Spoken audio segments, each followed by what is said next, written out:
Bienvenidas, bienvenidos, bienvenides. Están ahí ya haciendo ingreso. Vamos a esperar unos minutos más que vayan ingresando. Bueno, ya están todos y todas y todes ingresados. También se está iniciando la transmisión de esta presentación de psicoanálisis de los lapsos fundacionales a los feminismos del siglo XXI por el canal de YouTube de Editorial Planeta de los Libros Argentina. De contarles que va a estar disponible la presentación en unas semanas para que la puedan ver quienes no estén hoy. Bueno, darles la bienvenida, la bienvenida a todas, a todos, a todes, a la presentación de este libro de nuestra querida Ana María Fernández. Yo pensaba y recién mientras estábamos unos minutitos antes con quienes hoy nos van a acompañar encontrándonos, surgió una palabra que yo había pensado que era la de celebración, ¿no? Y esta es una presentación que nos encuentra en una celebración, una celebración para el pensar. Estamos muy contentos y muy contentos de celebrar que este libro esté entre nosotras, entre nosotros, entre nosotres. Celebrar esta instancia de trabajo, de esta historia de trabajo conceptual, político, en torno a las tensiones entre los psicoanálisis, los feminismos y las biopolíticas. Celebrar poder leer a Ana en este horizonte jubiloso de los feminismos multitud y celebrar, como ella misma lo refiere en las primeras páginas, el devenir de un pensamiento. Y como toda celebración, lo hacemos entre amigas y amigos que tendremos el enorme gusto de poder escuchar esta noche en este encuentro.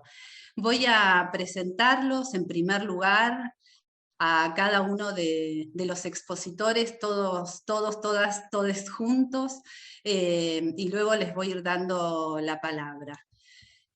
Nos acompaña la queridísima Dora Barrancos, licenciada en Sociología por la UBA, máster en Educación por la Universidad Federal de Minas Gerais de Brasil, doctora en Psicología por la Universidad Campiñas de Brasil, es profesora consulta de la UBA, investigadora principal del CONICET y fue directora de ese organismo entre los años 2010 y 2019. Posee una vasta producción académica relacionada con la historia de las mujeres, las relaciones de género y las sexualidades disidentes. Entre sus libros se encuentran Inclusión, Exclusión, Historias con Mujeres, Mujeres en la Sociedad Argentina, una historia de 5 siglos, Mujeres entre la casa y la plaza, y su último libro, Los feminismos en América Latina. Es asesora ad honorem del presidente de la Nación, Alberto Fernández. También nos acompañan la queridísima Cecilia Palmeiro, docente, escritora, activista y curadora. Es doctora en literatura latinoamericana por la Universidad de Princeton. Ha enseñado teoría, estudios de género y literatura en la Universidad de Buenos Aires, en la Universidad de Londres, y ahora lo hace en la Universidad de Nueva York en Buenos Aires y en la Universidad Nacional de 3 de febrero. Ha publicado los libros de investigación Desbunde y Felicidad, de la cartonera a Perlonger, y Correspondencia de Néstor Perlonger, y la novela Cat Power, La toma de la tierra. Forma parte del colectivo Ni Una Menos y junto con Fernanda Laguna desarrolla el proyecto de arte y memoria feminista Mareadas en la Marea, diario íntimo de una revolución feminista.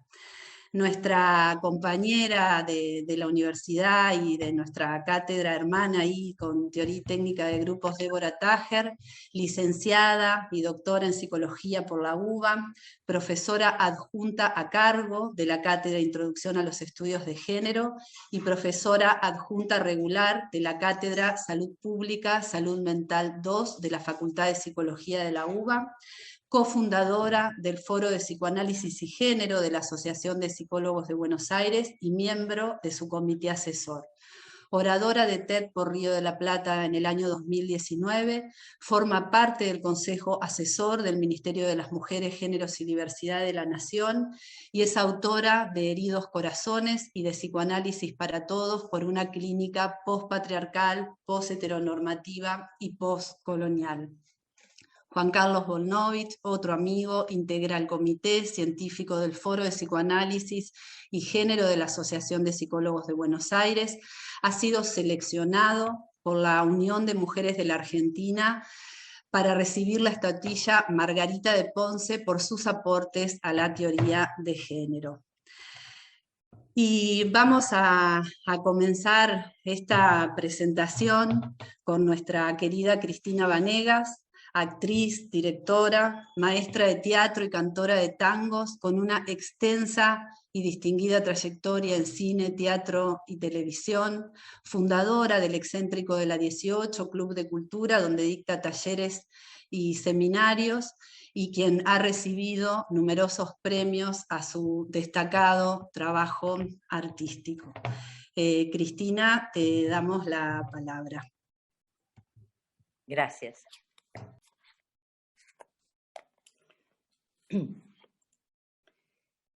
Historia de la histeria o histeria de la historia, 1986. Pentimentos. Freud rompe con el discurso neurológico psiquiátrico sobre la histeria. Esta ruptura hace posible una nueva mirada clínica y un nuevo proyecto de cura. En el proceso que allí se inicia, se inaugura un nuevo campo en las áreas del saber sobre lo humano, el psicoanálisis. En este campo se ha descentrado la conciencia de sus desechos y sueños, actos fallidos, chistes, síntomas, instaura el inconsciente sus sentidos, sus sinsentidos, sus claves y sus misterios. Una nueva disciplina adviene al conjunto de las disciplinas humanísticas, histeria y psicoanálisis en un mismo acto fundacional. La femineidad en conflicto, hablando por boca de la histérica, es el objeto originario del psicoanálisis. En este sentido, pensamos que se hace necesario detectar qué inscripciones ha dejado en su desarrollo esta deuda de origen con la mujer. Nos surge así la pregunta por la presencia dentro del campo psicoanalítico del deslizamiento de una identidad, mujer igual histeria. En esta línea se nos hace pertinente preguntarnos al mismo tiempo en qué momentos de su obra queda Freud prisionero de esta histórica equivalencia de sentido, es decir, en qué momentos es hablado por la cultura en una de sus equivalencias simbólicas, histeria igual mujer. Ahora bien, este asociar histeria y mujer se encuentra presente como equivalencia de sentido a lo largo de toda la historia de los discursos médicos, presente ya en los primeros documentos médicos que se conocen, los papiros egipcios, Kahun y Ebers, 1900 a.C., ha permanecido tal equivalencia hasta nuestros días, cambiando su forma, sus matices, sus acentos, pero fiel a lo esencial con asombrosa persistencia. Pensamos que esta persistencia, desde los egipcios hasta nuestros días, es un magnífico ejemplo de lo que podríamos llamar la fuerza de las ideas. En función de esto, si bien Freud descentró el discurso neurológico psiquiátrico de la histeria, lo que nos interesa preguntarnos es, ¿en qué medida pudo descentrarse del discurso médico sobre la mujer? Si rastreamos un poco en la historia del discurso médico sobre la mujer, vamos a encontrar con asombro que ciertos conceptos que en tanto mujeres psicoanalistas nos han contrariado leyendo a Freud, tienen sin embargo una larga tradición en el pensamiento médico occidental. Ahora bien, ¿por qué tomar el discurso médico? Pues porque pensamos que tal discurso no es cualquier discurso. La medicina no es meramente el arte de curar, es también meditación sobre la vida, la muerte, el sufrimiento. Los médicos no solo hablan de su especialidad, sino que permanentemente hablan de la vida, la sociedad, los valores, etc., diciéndonos así cómo tenemos que vivir, sufrir, gozar, parir, enfermar, morir, etc. Los discursos médicos durante siglos han estado emparentados, por ejemplo, con los discursos filosóficos, hermanados unas veces y enfrentados otras con los discursos religiosos, pero siempre han sido piezas claves en el conjunto de los dispositivos estratégicos a través de los cuales la sociedad produce a sus hombres y mujeres. En ese sentido hay una relación indisoluble de altas implicancias ontológicas entre la medicina y la constitución de las ciencias del hombre, ya que toca al ser del hombre como objeto de un saber positivo. En este sentido, muchas veces subestimamos el hecho indudable de que hasta ahora los discursos médicos han sido enunciados por hombres. Esta característica, lejos de invalidarlos, nos proporciona excelentes elementos de análisis acerca de cómo el imaginario masculino ve, o sea, construye a sus mujeres. Por otra parte, los discursos médicos se vuelven más o menos relevantes según la significación que determinados momentos históricos otorguen a los cuerpos de las mujeres. A su vez, pensamos que puede resultar de interés aportar algunos elementos históricos que puedan dar cuenta de la inscripción de los discursos médicos en el dispositivo estratégico que comienza a organizarse en el siglo XVIII para afirmarse más definidamente en el siglo XIX, a través del cual se produce la medicalización moderna del cuerpo de las mujeres y la alianza entre médicos y familias que cambiará radicalmente los criterios de crianza y educación de los niños y por consiguiente el lugar de la mujer en la sociedad industrial incipiente. En el marco de estos dos factores se desplegará el discurso médico de la naturaleza femenina, pasiva, frágil, emotiva, dependiente y predestinada a la maternidad. Este es el escenario que dará entrada a la histeria como enfermedad nerviosa, gran vedette, sin duda, de la medicina del siglo XIX. Hagamos una mirada a la historia que ha tenido el concepto de histeria. Esta fue la idea con la que partimos, pero lo que nos resultó más interesante aún fue el pentimento. Íbamos descubriendo una recurrencia, queríamos ver la historia de la histeria, pero se nos imponía la histeria de la historia.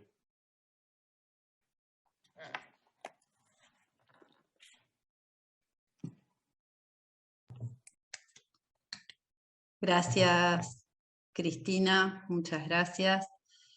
Le paso la palabra a Dora. Bueno, muchísimas gracias. Es una fiesta que nos hayan reunido, es un honor enorme estar participando de esta forma del parto general, el parto general del libro. Entonces agradezco muchísimo a Ana María que me hayas colocado en esta escala tan significativa porque estoy tan acompañada de gente tan portentosa. Muchísimas gracias. Entonces vamos a las cosas, tengo 15, 16 minutos. Lo primero que quiero decir es que este libro es en sí mismo un objeto descomunal, no por el número de páginas, ¿no? Sino porque iba a tener una proyección seguramente notable, más allá del campo psi, mucho más allá del campo psi es lo que puedo vaticinar. A mí me gustaría comenzar diciendo que hay algo que conjeturo y que está tal vez en los orígenes formativos de Ana María. Ella comienza su texto con una referencia histórica bellísima, que la aproxima mucho más acá de los 70 que en realidad antes, y es yo diría seguramente esa formación en una universidad que yo también transcurrí, y que era una hipérbole crítica, donde había notas del establishment, pero numerosas notas de estallidos, aún dentro de dominios que carecían de criticidad. Pero el propio psicoanálisis, que estaba muy bien representado, tenía unos dispositivos de estallidos.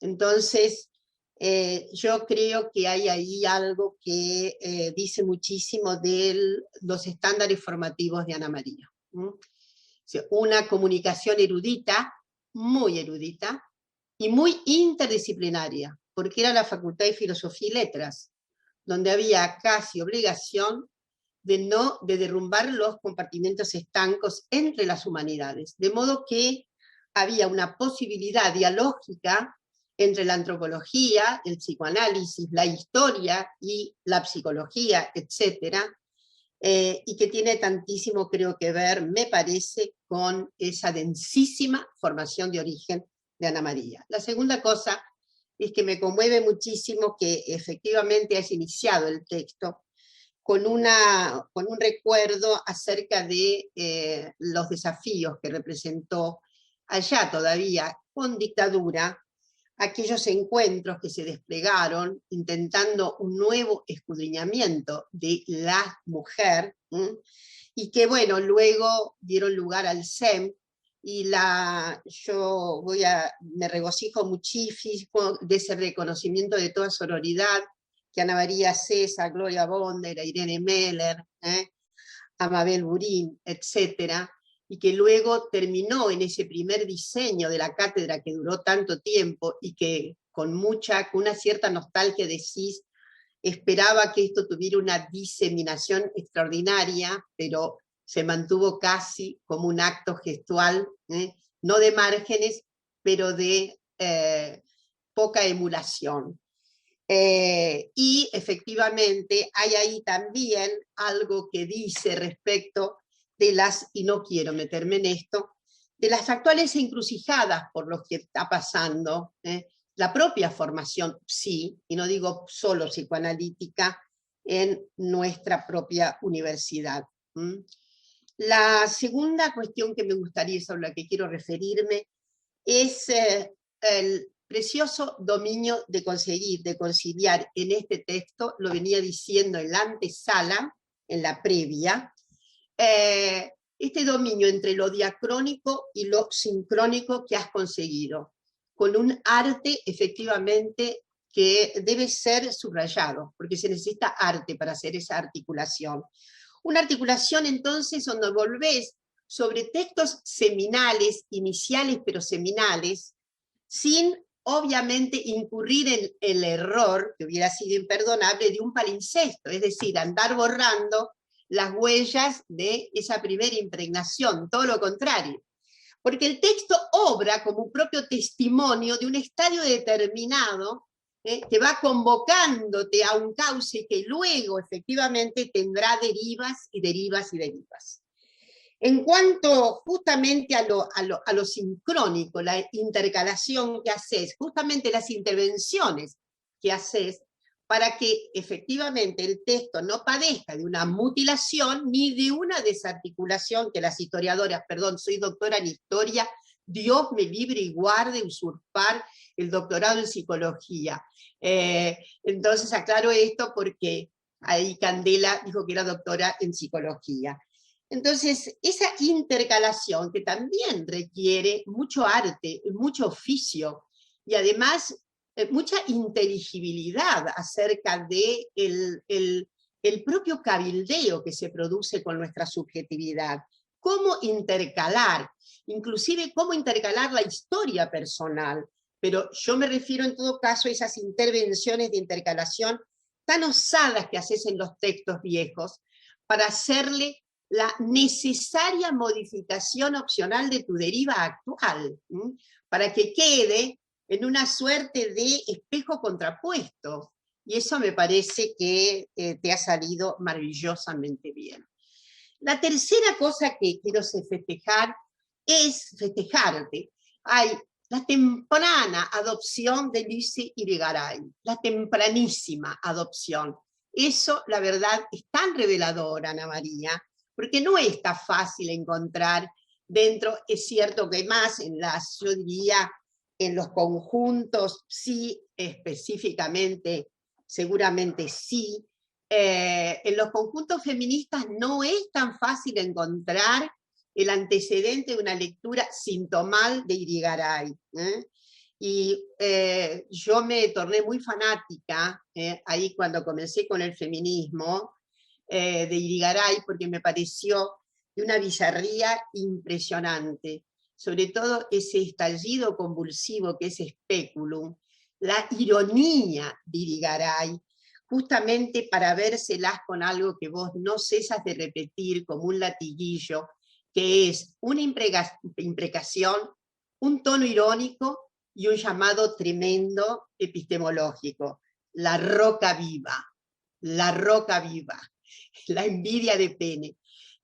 Yo creo que efectivamente Speculum es uno de los tratados más impactantes que hay en términos irónicos sobre la roca viva. Bueno, ustedes ya saben que no solamente eso, le valió el atrevimiento de haber usado speculum, no espejo, speculum, como aparato ginecológico con su maestro Lacan. Un desacuerdo dramático y permanente. La cuarta cosa que quiero señalar también son los maravillosos débitos que narrás con relación a figuras que están para mí en un panteón, sobre todo Foucault y Deleuze. Es cierto, tenemos profunda admiración por Derrida, y a Manoni una la ha tenido que leer a les deux Manoni, por muchísimas razones en algún momento, pero quiero además decir con qué fino estilete trabajas las 4 consideraciones básicas que efectivamente son lecciones Foucaultianas, mucho más allá de los débitos que siempre las feministas le hemos reprochado a Foucault, ¿no? Débito tras débito tras débito. Pero en fin, cuando tú dices la histerización del cuerpo femenino, voilà, eso está en Foucault. La pedagogización del sexo infantil, el terror sobre todo a la masturbación, que era muchísimo más grave en algún momento que el terror a la homosexualidad. La tercera, la socialización de las conductas para la reproducción, la estabilidad formidable que le da el nuevo régimen social, la burguesía, el nuevo Estado moderno a la institución matrimonial, ¿no? Es decir, a mí me gusta decir que el Estado jurídico moderno inventó extraordinariamente la utopía de la familia. La utopía de la familia moderna es la utopía del Código Civil.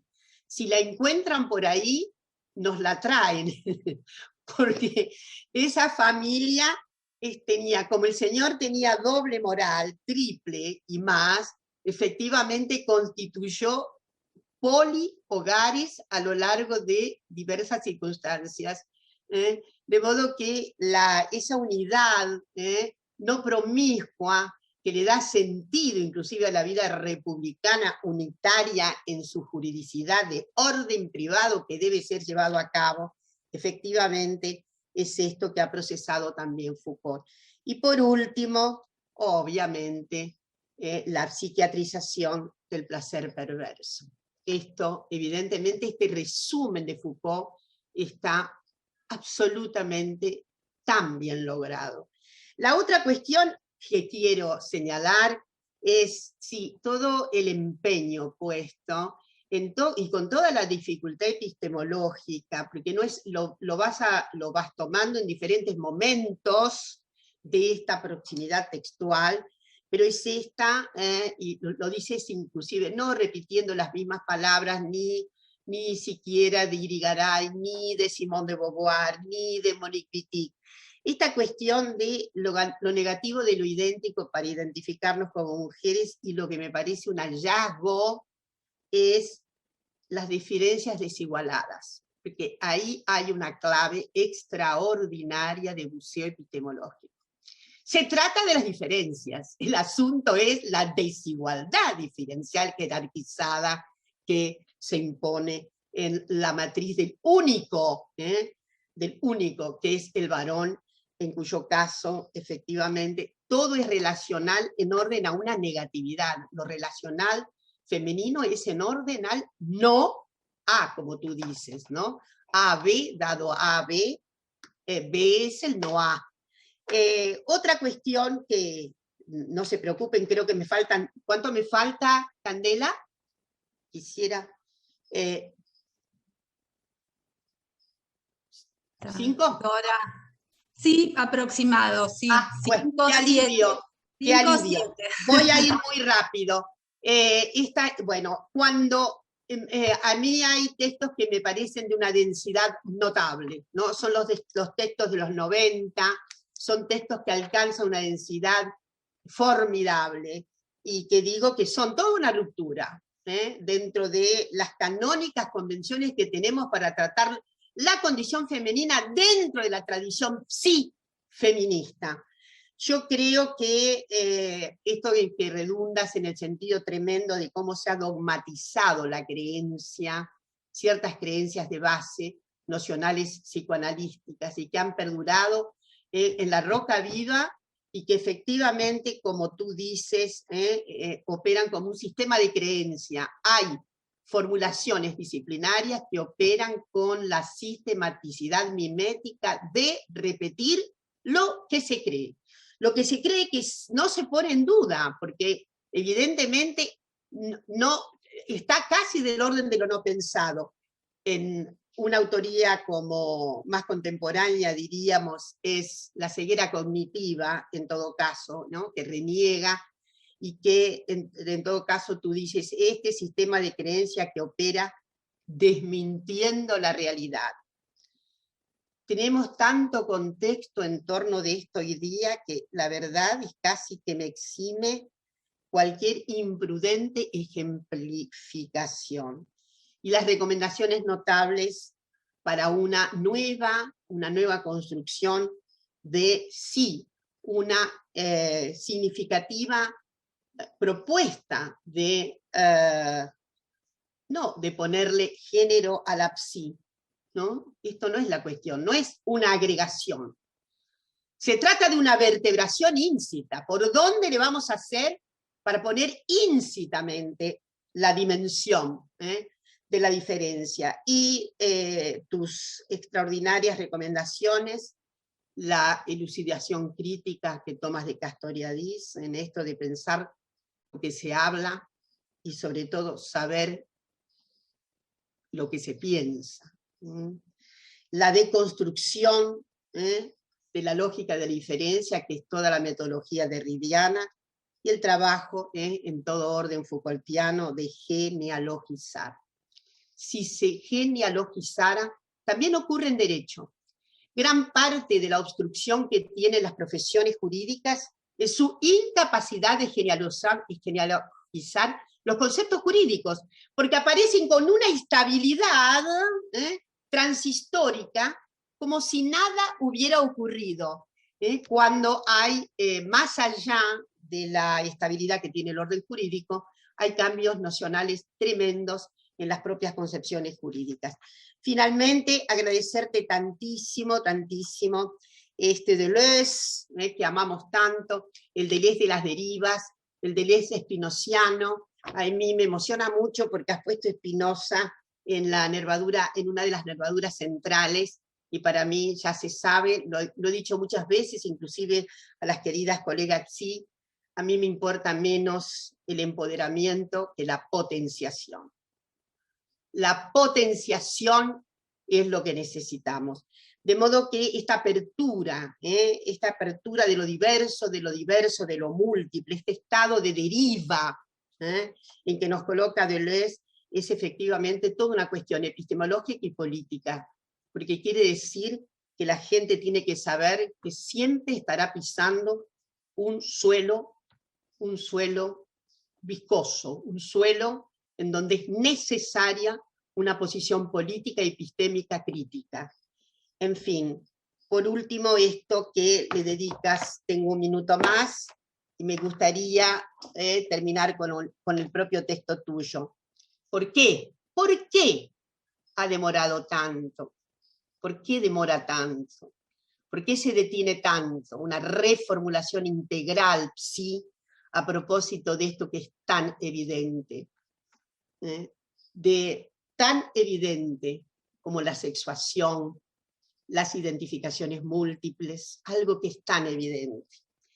La resistencia a pensar la dimensión del poder como constitutiva de los procesos de subjetivación es uno de los elementos que dio lugar a la insistencia en las instituciones psicoanalíticas en no tomar en consideración los aportes de los estudios de géneros que desde los años 60 en adelante han producido importantes actualizaciones con respecto a los procesos de subjetivación entramados en las sexuaciones. En fin, esto es más que una recomendación.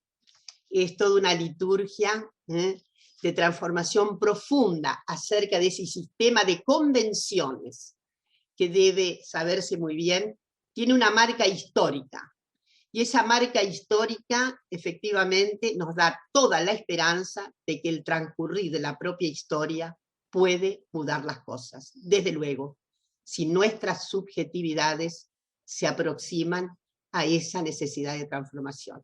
Muchísimas gracias, Ana María, por este súper texto. Gracias, Dora. Cecilia. Bueno, muchas gracias, Ana, por esta invitación a integrar este panel de lujo. Para mí es un honor y un placer. Y también te quiero agradecer por los últimos 30 años, desde que fue cuando nos conocimos, cuando yo tenía 13 años, como amiga de Emilia, la hija de Ana. Y desde entonces, bueno, Ana ha sido como una segunda madre, me ha iniciado en el feminismo, lo mismo que a muchas generaciones, por lo menos desde 1987 con la fundación de la cátedra. Bueno, y desde entonces he acompañado casi como una hija las publicaciones de Ana, que parece mentira que pudieras publicar tantos libros con esa velocidad y a la vez tener una vida tan intensa en todos los sentidos. Así que bueno, muchísima admiración a tu vida y a tu obra. Es para mí entonces un desafío también hacer una lectura de este libro que me parece increíble porque, bueno, por muchos motivos, los voy a tratar de enumerar. Primero porque es un género propio, no funda como un género propio, una autobiografía de la escritura, o escrituraria, pero la palabra es muy fea, que da cuenta a través de un recorrido por tus propios textos de la emergencia de un psicoanálisis postpatriarcal, de un episteme de la multiplicidad y de nuevas gramáticas de luchas sociales, que yo llamo la política de las locas, ¿no? De las madres y las abuelas, pasando por Perlonger, lo queer, a las nuevas generaciones de feminismo multitud. Y este libro tiene algo de fundacional en su forma, ¿no? Los 7 periodos de esa emergencia parece una profanación del número sagrado 7, ¿no? Y de los 7 días de la creación en el Génesis. Entonces yo me imagino a Ana haciendo este libro como una tejedora de discursividades, ¿no? Como una autobiografía de sus tejes, y acá tomo prestado el término de la jerga travesti trans. El Teje es el primer periódico de la comunidad trans. Entonces quisiera retomar la idea de teje, ¿no? De tejes intelectuales que son tejes políticos. Teje como tejido conceptual, ¿no? La palabra texto viene de textus, ¿no? Que quiere decir tejido, y teje como una telaraña, como la red a través de la cual las arañas conectan sus cuerpos con sus alrededores, dejándose afectar por aquello que las rodea. Así es como las arañas y como este libro construyen cuerpo-territorio. Este tipo de escritura puede pensarse como una forma de hacer un cuerpo-territorio. En esos textos, los cuerpos de los lectores son afectados por polinización por las resonancias de los tejes que componen este libro, tejes que son colectivos a partir de prácticas como del análisis feminista, y prácticas políticas también que son tejes centrales de los feminismos de la Argentina. Ana dice, para pensar es imprescindible desdisciplinar. Quiere decir, hacer una crítica de la disciplina, en principio a partir de una lectura sintomal de sus impensados y de sus silencios, los lapsus fundacionales, producir conceptos trayendo otras conexiones conceptuales, inter o transdisciplinar, y quiero resaltar acá que Ana es una de las psicoanalistas que más cita textos de otras disciplinas y menos de los textos fundacionales, que creo que es muy importante. Y desdisciplinar también como la inversión del disciplinamiento, como armar quilombo, ¿no? En el sentido de la etimología de la palabra, que es crear espacios de autonomía, ¿no? Quilombo en portugués quiere decir las comunidades de esclaves fugitives. Y me hace acordar también a durante la lucha por el matrimonio igualitario, la fundadora, una de las fundadoras del área queer donde yo participaba, decía, pero nosotros, hablábamos en nosotros en esa época, nosotros no nos queremos casar, lo que queremos es armar quilombo. Entonces, bueno, producir esta incomodidad, esta inestabilidad que hace que las disciplinas y los saberes puedan desarrollarse, ¿no? En cuanto a texto, entonces, lo que se teje es una escritura como teoría de la lectura, que produce como efecto un desdisciplinamiento. Una máquina de lectura desdisciplinante que va a generar conceptos increíbles, ¿no? Como por ejemplo el estrago paterno, que me encantó, la idea de diferencia y desigualdad. Bueno, en fin, hay un montón de conceptos importantísimos, me parece, para el psicoanálisis, pero también para la teoría de género y para las prácticas políticas, invirtiendo la lógica falocéntrica, o también podríamos decir, como dice Sueli Rolnik, ego-logo-falocéntrica del psicoanálisis, sobre todo al poder pensar la dimensión de los cuerpos, las subjetividades y las lógicas colectivas. Esta teoría de la lectura como un método crítico con el psicoanálisis, y sobre todo una crítica a un tipo de lectura dogmatizante, religiosa, de esos textos fundacionales, ¿no? Que vos acá lees a contrapelo para expandir el psicoanálisis según operatorias de problematización recursiva, elucidación, deconstrucción y genealogización. Estas operaciones tienen un efecto de despatriarcalización y descolonización del psicoanálisis. Me parece aparte importante que la teoría no la escriban solo hombres europeos, sino mujeres latinoamericanas, ¿no? Despatriarcalizar la teoría y también la clínica significa despatriarcalizar el acceso al inconsciente, que es el psicoanálisis, como un modo también de descolonizar y despatriarcalizar las subjetividades, comenzando por los inconscientes, pero también ampliar las conceptualizaciones de la teoría de género, de la teoría queer y feminista, a partir de justamente la elaboración de categorías como deseo, inconsciente, cuerpo, sexualidad, que despatriarcalizadas abonan a la difusión, formalización y radicalización de teorías y prácticas feministas. Ana en el libro habla de la lectura como la construcción de un mundo propio. Virginia Woolf hablaba del cuarto propio para poder escribir, ¿no? Y a esto deberíamos sumarle que la escritura feminista, el estar entre muchas, el devenir con, supone el cuarto propio en el sentido de la autonomía, pero también un teje común, un cuerpo colectivo, habitar ese cuerpo territorio. Escribir entonces es hacer del cuarto propio un mundo para muchas. La escritura feminista es en ese sentido una puesta en práctica del mundo en el que queremos vivir.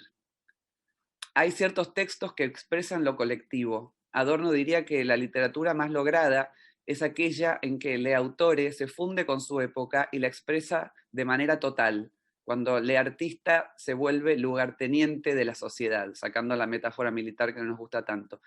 Pero entonces cuando un texto teje parece estar escrito por todas, cuando podemos reconocernos, entrar en correspondencia, cuando nuestros ritmos íntimos resuenan con los del texto. Esos libros no pertenecen a sus autoras, sino que son patrimonio común feminista, son alimento para la marea.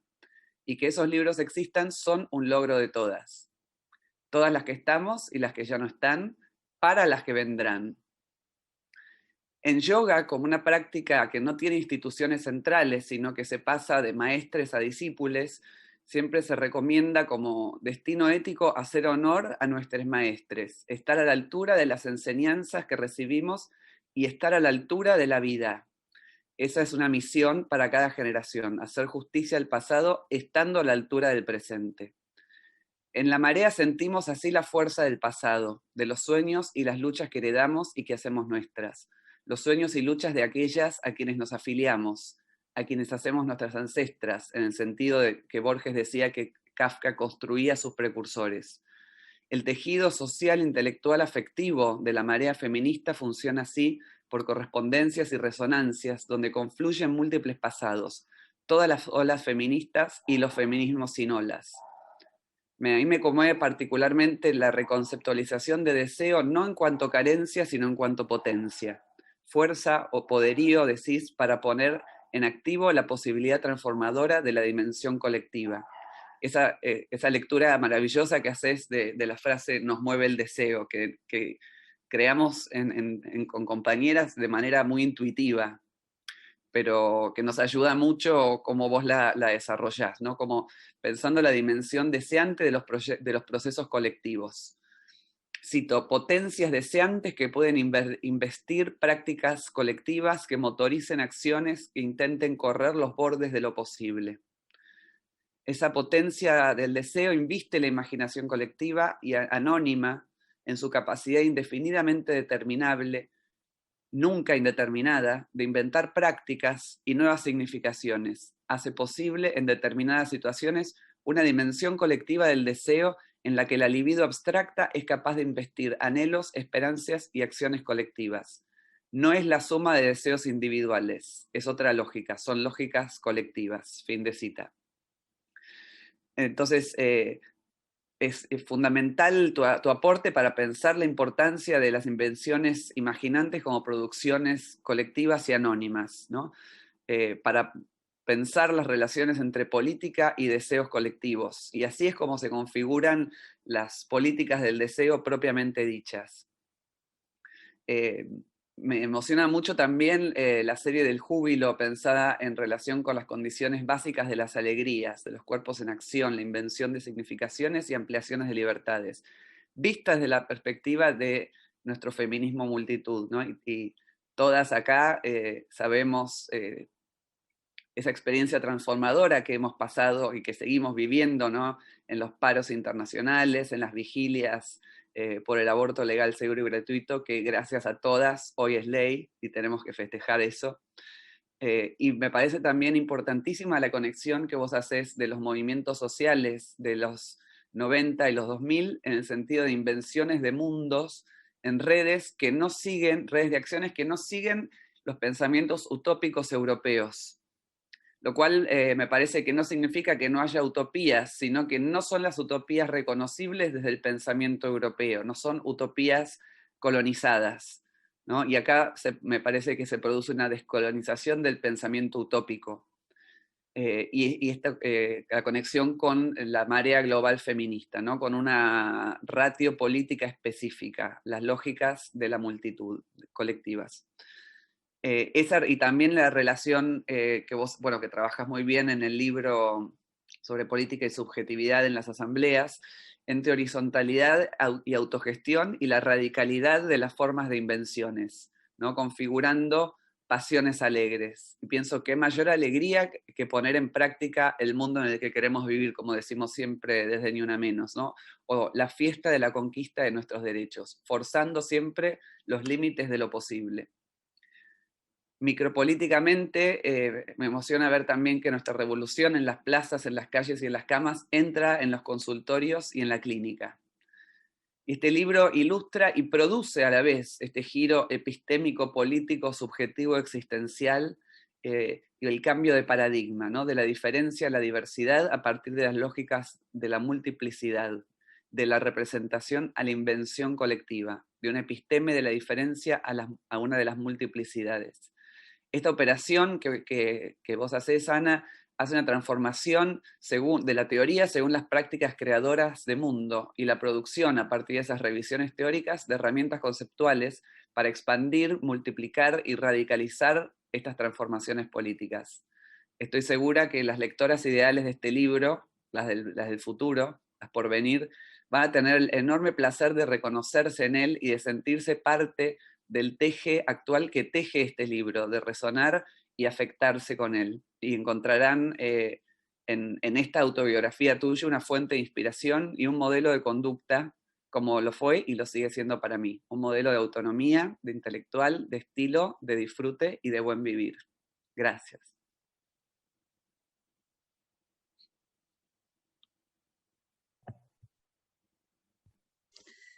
Gracias, Cecilia. Le doy la palabra a Débora. Bueno,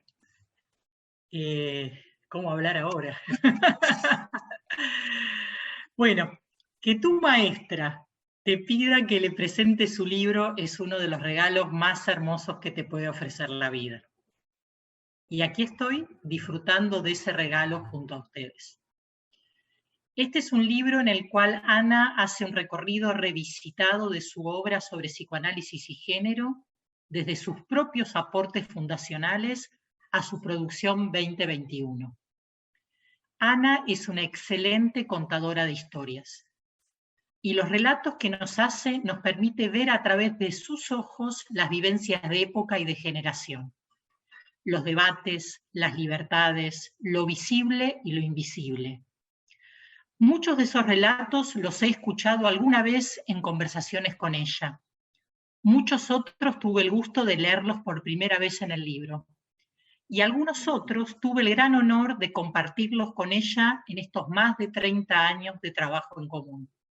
La cátedra de género en la facultad, los proyectos de salud investiga, el foro de psicoanálisis y género, algunos viajes a Cuba, un viaje a Chile, invitadas por la querida Pilar Errázuriz, los espacios en los congresos de las Madres de Plaza de Mayo, entre otros.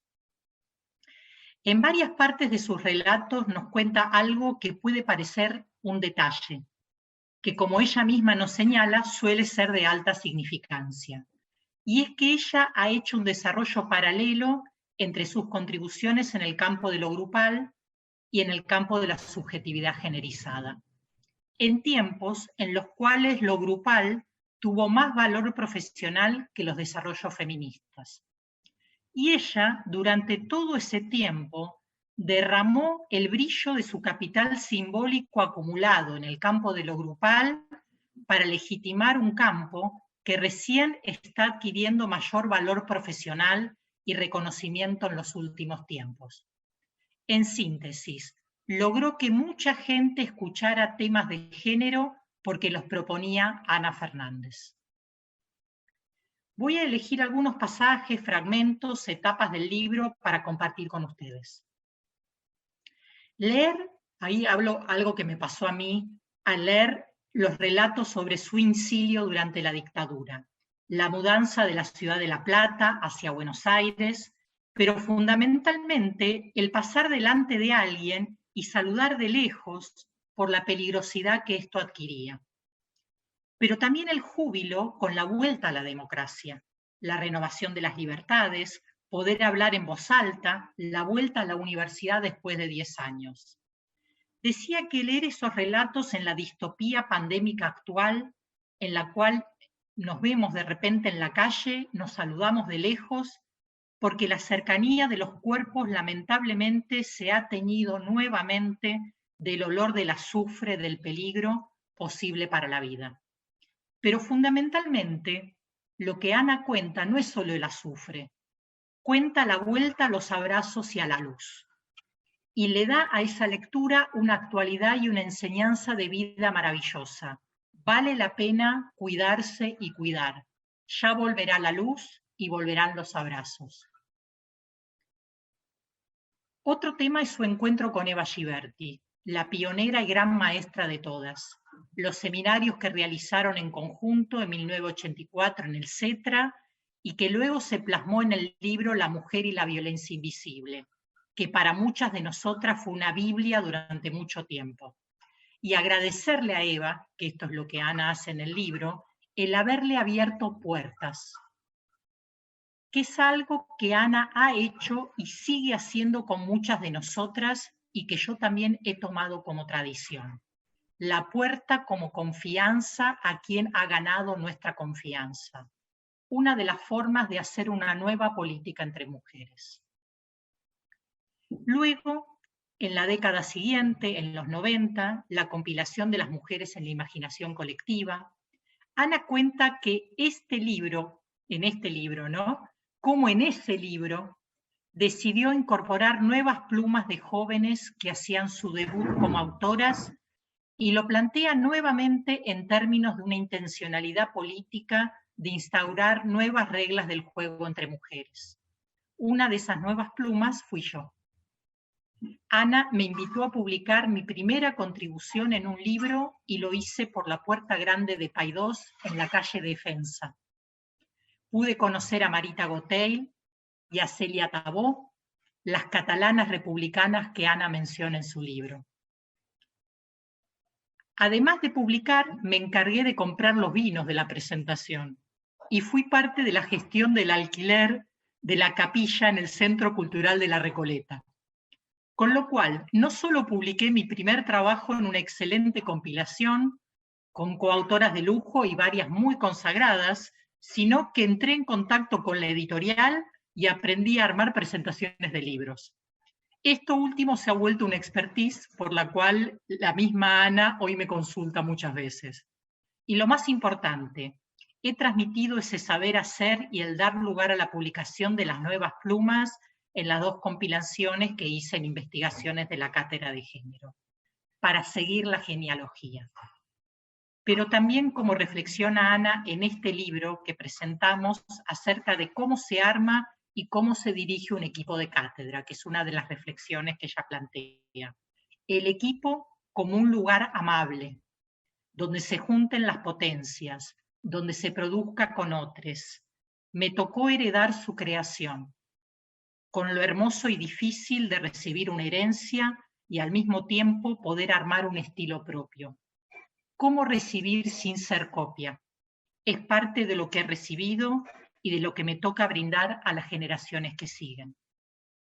Luego ya pasamos a 2010, ¿no? La movida que se concretó con el libro La diferencia desquiciada. Acá está William en la presentación, que ha compilado con Ana. Entonces ahí, bueno, antes de publicar el libro, todo el proceso fue que Ana dijo, tenemos que trabajar diversidad, ¿no? Y tenemos que incluir en nuestros debates a los colectivos de la diversidad, que nos enseñen, que nos interpelen, invitales. Y me dio tarea. Hay que trabajar diversidad. Armar en la facultad un taller sobre diversidad. Viene William a Buenos Aires. Bueno, y esto, como antes en el 2001 y 2002 había hecho con el colectivo de grupos, con las empresas recuperadas como Bruckmann y con las asambleas. Escuchar, hacer con los saberes plebeyos y poner el conocimiento a disposición del cambio. Nunca me voy a olvidar a las trabajadoras de Bruckmann y a las personas de las asambleas cuando se presentó el libro en el Bauen, otra empresa recuperada. Por lo tanto, cuando nos sumamos espontáneamente a Ni Una Menos, porque nadie nos invitó, en junio del 2015, ¿dónde nos íbamos a juntar? En la puerta del Bauen.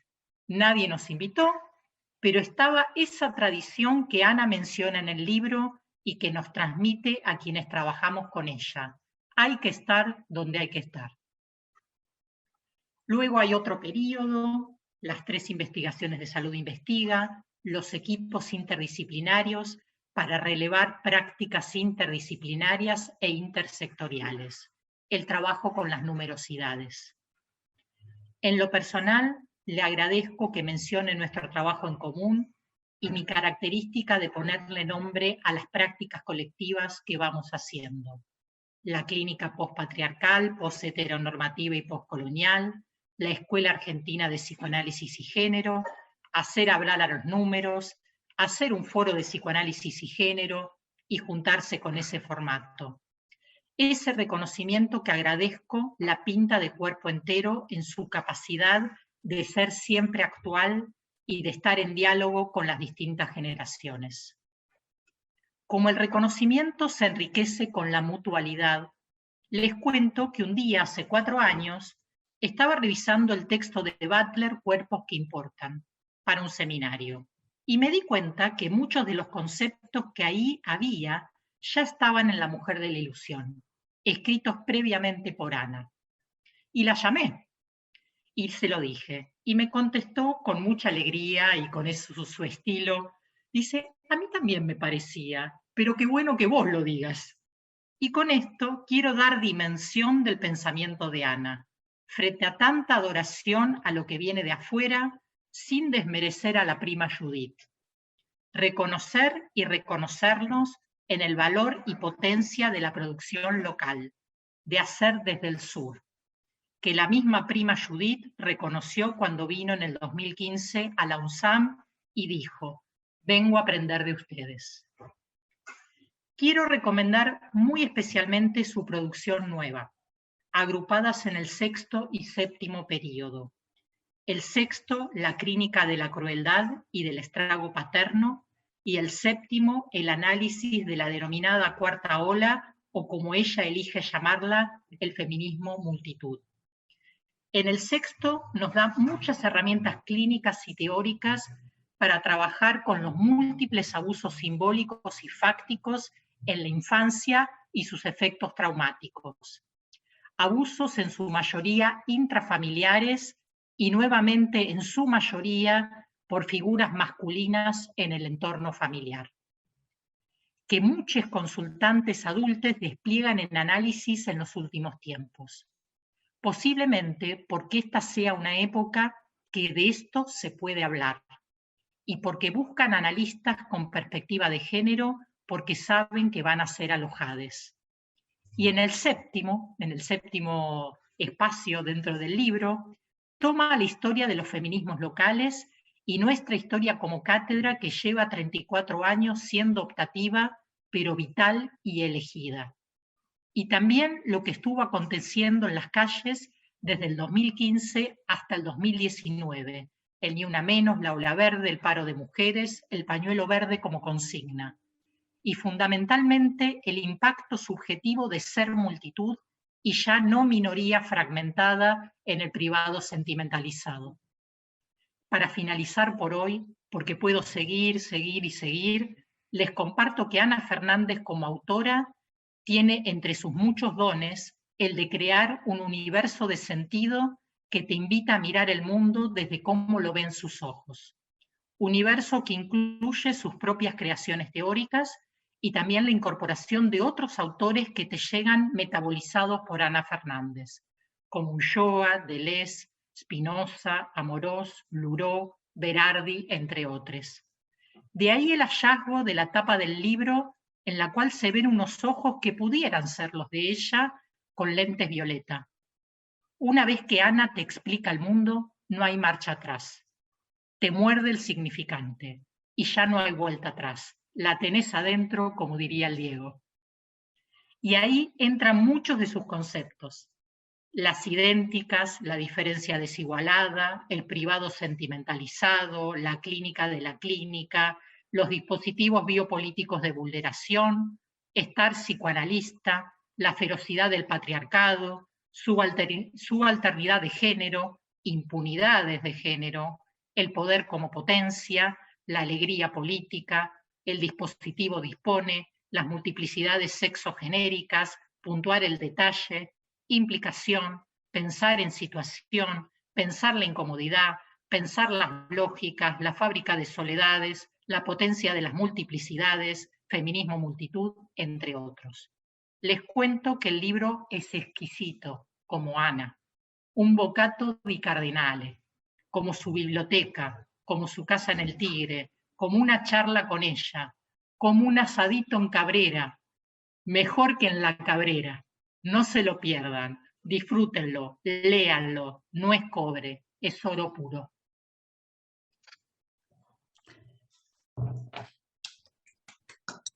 Gracias, Débora. Bueno, está difícil. Ahora veo, Ana, me engañaste.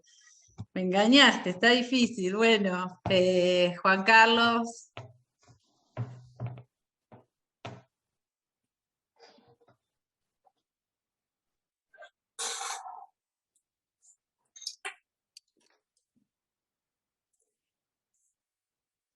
Hago mías las palabras de Dora, de Cecilia y de Débora. Este no es un libro más. Este no solo no es un libro más destinado a engrosar la ya generosa bibliografía que transcurre en la intersección del psicoanálisis y los feminismos, sino que además no es un libro más en la prolífica obra de Ana Fernández. Sé que corro el riesgo de caer en un lugar común, pero igual lo digo. Los libros son como nuestros hijos y los queremos a todos por igual. No obstante, en esta oportunidad, el que hoy nos convoca está destinado a ser el libro preferido. Tiene todos los atributos necesarios para instalarse en el lugar del hijo maravilloso. Y la dimensión de los caracteres de la tapa ahuyentan cualquier duda acerca de que ese hijo maravilloso se llama psicoanálisis. Hay algo de reivindicación en el tamaño del psicoanálisis que preside la tapa, algo de reafirmación, una toma de posición desenfadada que es casi un desafío. Psicoanálisis, de los lapsus fundacionales a los feminismos del siglo XXI, marca un antes y un después en el campo ampliado del psicoanálisis y las teorías de género. Da cuenta de un viaje. Nos invita a acompañar las vicisitudes del pensamiento crítico a lo largo de 4 décadas, 40 años que han sido al menos moviditos. Comienza en tiempos de la dictadura cívico-militar y lo inaugura con un título incitante: Pensar, escribir en dictadura, sección que tiene un destinatario privilegiado, les jóvenes de hoy. Ana da inicio diciendo: escribir en dictadura, como podrán imaginar les jóvenes de hoy. El libro comienza con Pensar, escribir en dictadura y termina con Feminismo, multitud, nos mueve el deseo. Ese nos de nos mueve el deseo incluye a los jóvenes de hoy, solo que antes como destinatarios del relato, como coprotagonistas de esa errancia. El devenir de esa producción, esa elipsis que va desde 1979 hasta ayer mismo, cumple múltiples funciones. Una de ellas, y no la menos importante, consiste en saldar una deuda con la memoria fracturada. Intenta hacer un puente allí donde el terror se instaló para irrumpir en la historia e interrumpir el pensamiento crítico. Ana eligió para el relato la clave íntima que convirtió en llave maestra para analizar su implicación. Este es el mérito definitivo que hace de este libro un libro excepcional, porque cuando el objeto de estudio cabalga junto a eso que se parece tanto a un diario íntimo, se revelan como en ninguna otra oportunidad los aspectos más secretos de la implicación. Así, Ana lleva al extremo soportable la inquietante intimidad del contexto de descubrimiento, rompiendo con esa tradición que suprime el diario íntimo de los psicoanalistas. Los psicoanalistas, ya se sabe, no estamos acostumbrados a hacer pública nuestra vida privada. La relación entre el texto y el extratexto es muy variable, pero esa relación hace posible la increíble riqueza del libro de Ana. En definitiva, ya sea que se trate del ensamblaje de un diario íntimo con un ensayo, logra convertirse en el diario de una escritora. Pero además, las posiciones respectivas del texto y del extratexto producen, por la transformación de esos dos elementos, por el juego de presencias y ausencias, de la contigüidad y la interrupción, una especie de hipertexto invisible que obliga a los lectores a un trabajo de construcción. Ana podría haber elegido publicar por separado su diario íntimo y los escritos que marcaron una genealogía conceptual de los lapsus fundacionales, y de esa manera seguramente nos hubiera obligado a hacer lo que hacemos con Freud. Junto a sus textos nos remitimos al epistolario con Fliess, convertido en extratexto en diario íntimo. Ana podría haber elegido publicar por separado su diario íntimo y sus ensayos y hacer como hizo Mary Langer, con historia, memoria y diálogos psicoanalíticos. Sin embargo, al tomar la decisión del hipertexto, tensó su implicación hasta el límite. Luró dice que las relaciones entre el informe de la investigación y el paradigma de la misma constituyen las implicaciones secundarias, y son secundarias al no ser susceptibles de análisis por parte de la investigadora en el momento mismo que se produce la investigación y se redacta el informe o el ensayo. De modo tal que la encarnadura del libro aloja tanto las características del mundo exterior, de la época, como la subjetividad de su autora. Más aún, en la intimidad de Ana pueden leerse las relaciones sociales y su perturbadora extrañeza. De ahí que ese carácter intimista que atraviesa el libro, lejos está de poder ser confundido con un desliz autorreferencial o autobiográfico. Ana conoce muy bien la obra de Luró. En Diario de Investigación, tal el título del libro que Luró publicó en 1984, se dedicó a las relaciones que se establecen entre los diarios íntimos y la producción conceptual. Lo hace con Wittgenstein, con Ferenczi, con Malinowski, con Margaret Mead. Descubre el cuaderno abierto del investigador donde en la hoja de la izquierda va consignado el diario íntimo y en la hoja derecha el curso de la investigación. Por su parte, Ana toma muy en cuenta la dimensión de la inclinación, de la implicación en la clínica, sobre todo a la hora de enfrentarnos, y la cito, a los existenciarios trans que nos acercan a modos ilógicos del vivir que suelen ofrecer a nuestra escucha dimensiones hasta ahora frecuentemente impensadas. En esta clave elegida por Ana, en esta combinatoria entre el texto y el extratexto, entre el diario íntimo y el ensayo, se pone en evidencia el necesario desborde intimista como lapsus permanente, derrame imprevisto de lo que hay que decir, gajes del oficio de investigadora, actos fallidos de la ensayista. De ahí lo apropiado del subtítulo, de los lapsus fundacionales. Con efecto de acontecimiento, el libro ingresa en el universo de los feminismos y los psicoanálisis. Esos dos continentes científicos, psicoanálisis, feminismo, son en cierto sentido figuras especulares. Digo figuras especulares porque si para los feminismos lo personal es político, como propuso Carol Hanisch, para los psicoanálisis lo político es personal.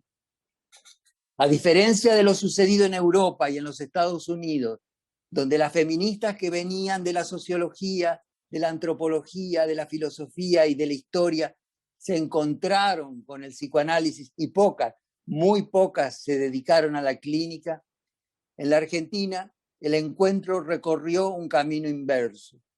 Las psicoanalistas de muy sólida formación fueron en busca del feminismo.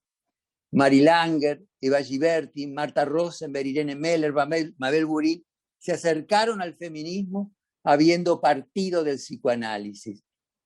Como resultado de ese encuentro, surgió lo que ha dado en llamarse la Escuela Argentina de Psicoanálisis y Género, que no es otra cosa que el nombre que suelen darle a esa masa crítica que tiene en Ana a una figura no solo pionera, no solo fundadora, sino también a la autora que con este libro que hoy nos entrega deja muy en claro su lugar protagónico.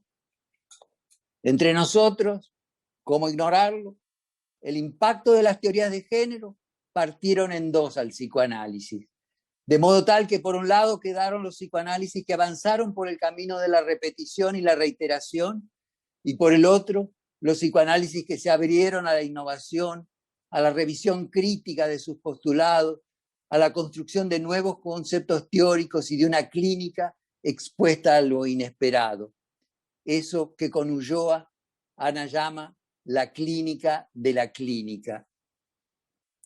En una etapa tan gris de la historia como la que nos ha tocado vivir aquí, en nuestra comunidad científica, donde frecuentemente las instituciones demandan la sacralización de las teorías y donde los maestros exigen una adhesión acrítica, aquí, donde tan a menudo el anatema reemplaza a la controversia y en su lugar las guerras de prestigio se desatan para ahogar la reflexión aquí entre nosotros, Ana ha sabido construir con paciencia e inteligencia un espacio para la producción teórica original, para la difusión de sus ideas, espacio itinerante que con este libro hoy amplía sus bordes. Son estas entonces las que aquí traigo, palabras de amigo y palabras de lector atravesado, conmovido por la aparición de un libro que no es un libro más. Las ideas acerca del contexto de aparición de esta obra, las ideas y los sentimientos que comparto ahora con ustedes, estas palabras que de no conocerme como divagador impenitente hubiera preferido improvisar, surgieron de una lectura que no ha sido una lectura solitaria. Quiero decir, frente a este libro no estuve solo. A medida que me internaba en el océano de esta producción de 630 páginas, se me iba apareciendo mi propia historia, el recuerdo de aquellas con quienes transité un camino tan próximo al de Ana.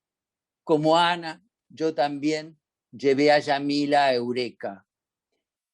Con Ana mantuve diálogos imaginarios acerca de cada uno de los conceptos y de las reflexiones que a lo largo de estas páginas aparecían. Y llegué a la conclusión que además de estar dedicado a los jóvenes, este era, aún sin saberlo, así aún sin que Ana se lo hubiera propuesto, un libro que Ana escribió para mí, para que yo pudiera revisar mi historia y juntos rendirles homenaje a lo mejor que una generación produjo, a esas maestras, a esas mujeres que fueron parte de nuestras vidas y a las que ahora, gracias a Ana, extraño menos. Antes de la presentación de hoy, busqué en Google y puse Ana María Fernández. De los 49 millones de resultados, Ana es la primera y su imagen sonriente inaugura la lista. Ana Fernández, tan Fernández como los Fernández que deciden nuestro destino, es única y este libro maravilloso. Por eso celebro este encuentro y hago pública mi admiración. Muchas gracias.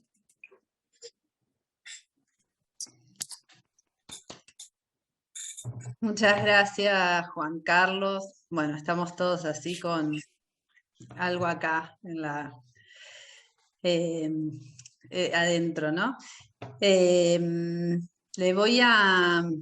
Vamos a tomar aire, les propongo que tomemos aire, les voy a contar que entre quienes estamos aquí en el Zoom y quienes están siguiéndonos por el canal de YouTube, somos cerca de 500 amigos y amigas de distintas partes de Argentina y también nos están acompañando de México, de Brasil, que son lugares, y de Uruguay, que son lugares muy entrañables para Ana, lo sabemos.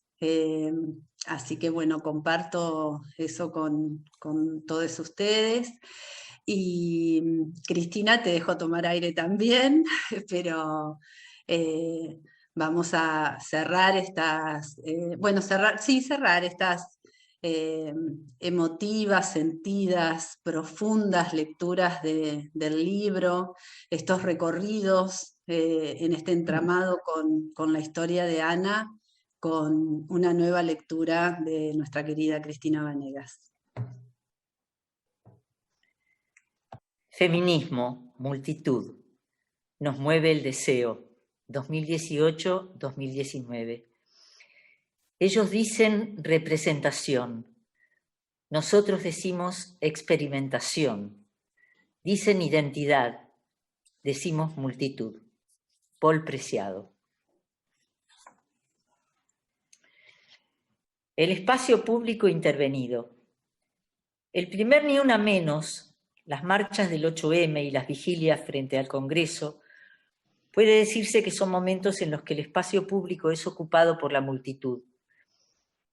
Antes que nada es imprescindible señalar que ha estado precedido por muchas horas de trabajo colectivo en tareas de preparación del evento, entusiastas y agotadoras jornadas de trabajo invisible de los diversos grupos de las organizaciones y agrupaciones convocantes, algunas tareas más políticas, definidas por consenso, como la elaboración del documento central, el itinerario de la marcha, los lugares que ocuparían los distintos agrupamientos y sus carteles, cuál encabezaría, etc.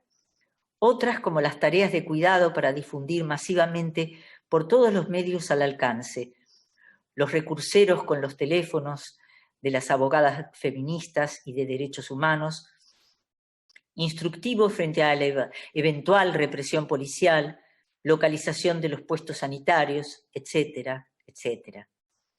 Podría decirse que a partir de ese marco o base organizativa común, cada quien se dispone a ocupar el espacio.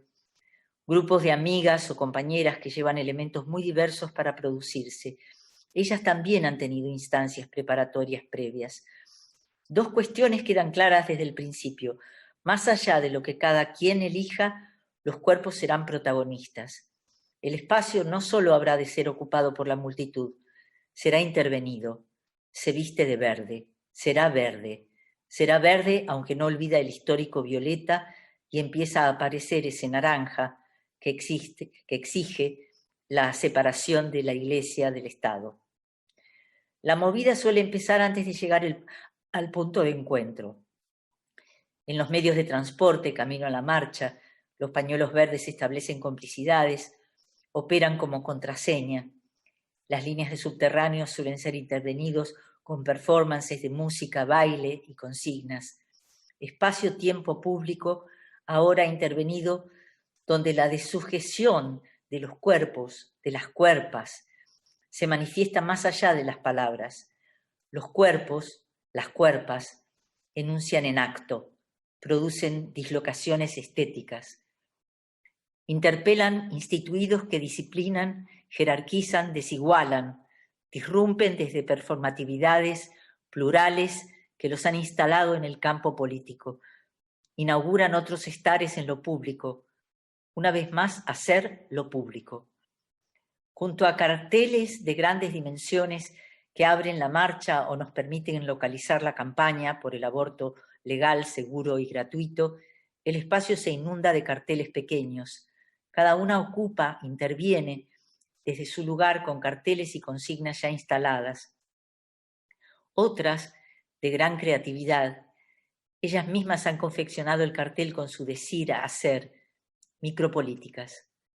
Pelucas verdes, caras y cuerpos pintados con originales diseños en verde, algunas en violeta, cabezas adornadas con apliques verdes, pequeños grupos donde se pintan la cara o el cuerpo unas a otras, el glitter verde, todo un protagonista, mejor dicho, toda una protagonista.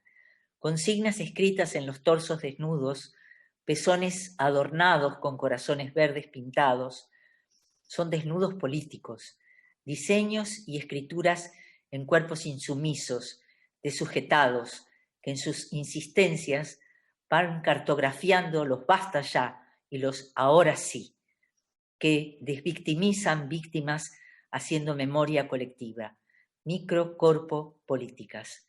Algunas de las consignas pintadas en carteles o en los cuerpos. Si tocan a una, tocan a todas. Mi cuerpo, mi decisión. Somos las nietas de las brujas que no pudieron quemar. Aborto legal, ni sumisa ni devota. Te quiero libre, linda y loca. No es no. Macri no puede, pero trata.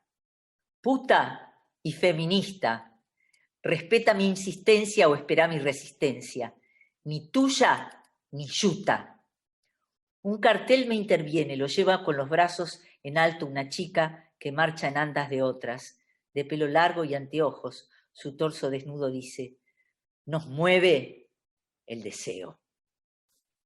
Fuerte contraste entre un aire intelectual y su desnudez, desnudez política. La consigna misma es cuerpo. Todo el cuerpo se ha vuelto consigna de acción. Se funde con los cuerpos de las que la llevan en andas. Todas son partes de un cuerpo máquina que en el entre algunas marcha y expresa, produce agenciamientos de enunciación y maquínicos deseantes, cuerpo máquina que violenta estereotipos, deseo que suele decirse de otras maneras, pero que aquí es acto, es potencia. Poder de potencia, potencia colectiva, corporalidades insumisas. Algunas ya no dicen cuerpo, sino cuerpa. Ya no se trata de mi grupo o el colectivo, sino de mi grupa, la colectiva. En el espacio público intervenido empezamos a asistir a un modo de intervenir el lenguaje que rápidamente se extenderá, especialmente entre las más jóvenes, y dará lugar al tan polémico lenguaje inclusivo. Si bien ya nos han explicado que el inclusivo no es una gramática, ¿cómo no pensar que ha sido posible en las composiciones de la gramática de estas multitudes? Es decir, que las expresiones de las inteligencias, afectaciones colectivas de estas multitudes han hecho posible, si no su aparición, su rápida difusión, su instalación, el inclusivo, palabras que se dislocan y desquician el lenguaje, una nueva lógica del lenguaje que se ha ido configurando en y desde lo común que los feminismos multitud van desplegando. Corporalidades insumisas. Pensadores como Virno, Negri, Lazzarato han retomado el pensamiento spinozista, revisitado por Deleuze, para poder pensar las formas político-subjetivas de insumisión a las biopolíticas capitalistas tanto a principios del 2000 como luego a partir de los movimientos de 2011. En estas conceptualizaciones abrevamos cuando empezamos a pensar las composiciones que se desplegaron en Argentina desde el 19 y 20 de diciembre de 2001, las asambleas barriales, esos juguetes rabiosos de los barrios y las fábricas recuperadas. Desde estos autores han quedado agenciados dos términos: multitud, multiplicidad. También Preciado ha hecho este agenciamiento cuando conceptualiza las multitudes queer. Recursivamente hablando, multitud ya no dice meramente numerosidad, sino que habla de una lógica política, ya no solo una racionalidad política otra, lógica colectiva de las multiplicidades que no puede pensarse sin las afectaciones de las intensidades deseantes, de sus corporalidades en acción y las transformaciones de algunas formas de sus lazos sociales, encuentros afectivos, en esos entre muchos, entre algunos. Estas corporalidades insumisas componen performáticamente desde el protagonismo de la fiesta a la estética de la furia. Habilitan otras formas del enojo y la ternura. Pensar estas corporalidades insumisas ha exigido transversalizar las problemáticas de los cuerpos. Ha sido toda una tarea que a lo largo de todos estos años de problematización recursiva ha dado herramientas para la deconstrucción, genealogización de un fuerte instituido de la modernidad que ha ubicado los cuerpos como impensados del lenguaje, o que solo ha podido pensarlos como cuerpos hablados por el lenguaje, es decir, como espacios de expresión de los campos de significancia. Ligado a ello fue necesario problematizar otra invisibilización moderna, las intensidades como impensados de la representación. Desde las reconceptualizaciones que estas elucidaciones han permitido, desarrolladas en escritos anteriores, se trata de poder pensar, en este caso, las dimensiones deseantes que animan entre los cuerpos de las acciones colectivas. Así, Si los significantes deslizan entre los cuerpos, las corporalidades de la multitud, los cuerpos redundan. Si el sentido insiste para existir, las corporalidades multitud redundan para afectar, redundan en creyendos de intensidad que afectan a quienes allí están, a todes, pero a nadie de igual modo.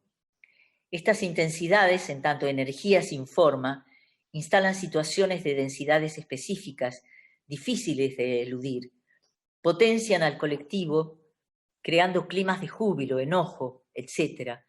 Se establecen modalidades de caminar, cantar, bailar, conversar con quien está al lado, aunque no se conozcan, en el entre otros que solo el clima colectivo que se genera en multitud, allí en situación, puede explicar. Formar parte, estar parte, más que ser parte de esa multitud en acción, genera formas de afectación propias. Se instalan situaciones de muy diferentes modalidades de la intensidad que en el ir diagramándose lo común configuran experiencias singulares, muchas veces irrepetibles. A veces la experiencia de la multitud dispara procesos de transformación en la autopercepción y también puede inaugurar o disponer sorprendentes afectaciones en el entre otros, amorosidades impensadas que los aislamientos de las fábricas de soledades del capitalismo actual se han cuidado muy bien de impedir. El feminismo multitud empuja a la invención de radicalidades impensadas poco tiempo antes. Dice, nos mueve el deseo. Y allí, en acto, se desfondan dos antiguas ideas. No las mueve el deseo carente de supuestos cuerpos incompletos y envidiosos. También allí han dicho, basta. Tampoco las mueven las ansias de dominio, el poder de dominio, sino el poder potencia, poderío del deseo, potencia para construir sus cuerpos, sus cuerpas, sus amorosidades singular, colectivas, en existenciarios más libres. Buenos Aires, noviembre de 2019.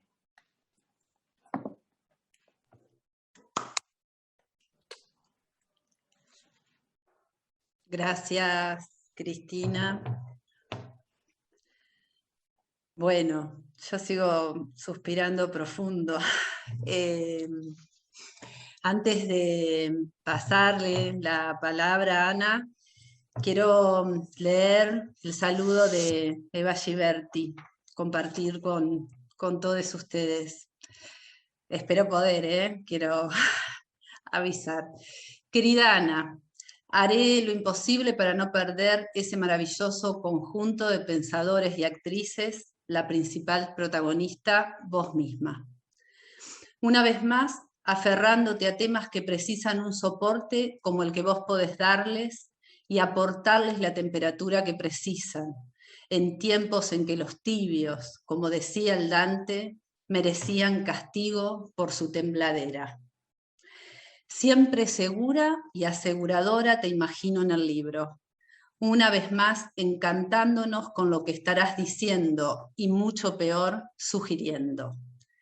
Los títulos de los capítulos acumulados podrían construir otra publicación y la lectura de la bibliografía me hizo sonreír al verme citada en tiempos añosos. Muchas gracias. Evidentemente, es un capolabro que encierra historia y sentimientos que te he conocido de primera mano y descuento el interés por elegir determinados temas para empezar a leerlo. Es una obra monumental donde seguramente voy a encontrar tramos conocidos y compartidos, escritos con tu firmeza de siempre. Es la primera vez que el haber recibido un libro no tengo obligación de leerlo para comentarlo. Hay suficiente historia y conocimiento, inclusive de tus últimos textos, como para disfrutarlo por anticipado. Emocionada, te mando un abrazo, con el agradecimiento por la delicadeza del envío, Eva. Ana, ahora sí te doy la palabra a vos. Bueno, hay que ver si la tengo, porque esto es muy fuerte. Estoy realmente muy emocionada. Uno no imagina emocionarse en la presentación de un libro, ni de uno ni de otro, ¿no? Pero bueno, así es esto. Ese entre algunos que se puede hacer multitud, que repite, multiplica.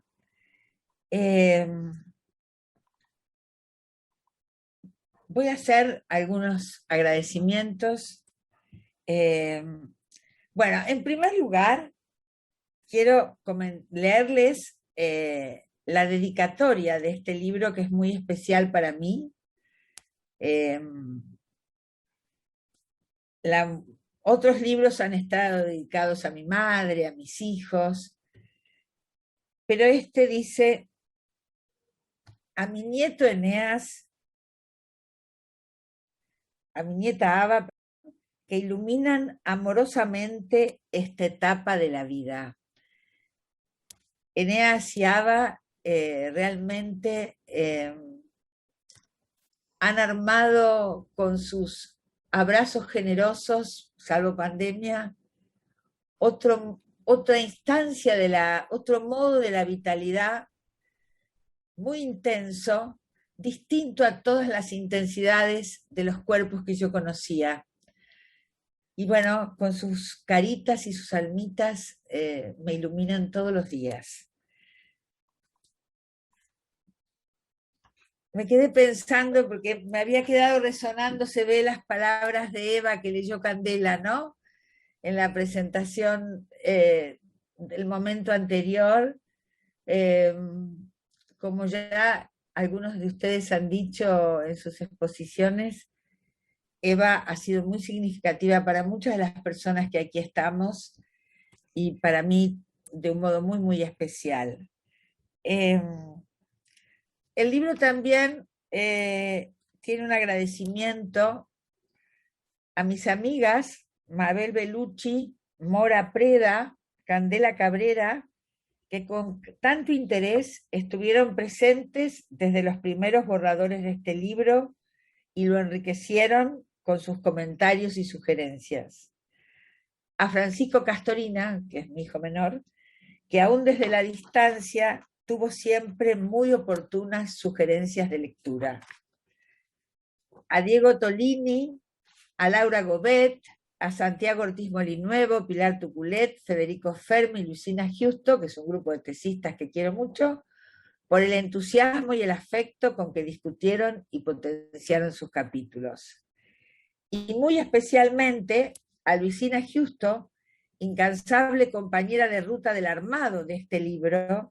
Su constancia, su alegría y su espíritu crítico están presentes en sus páginas.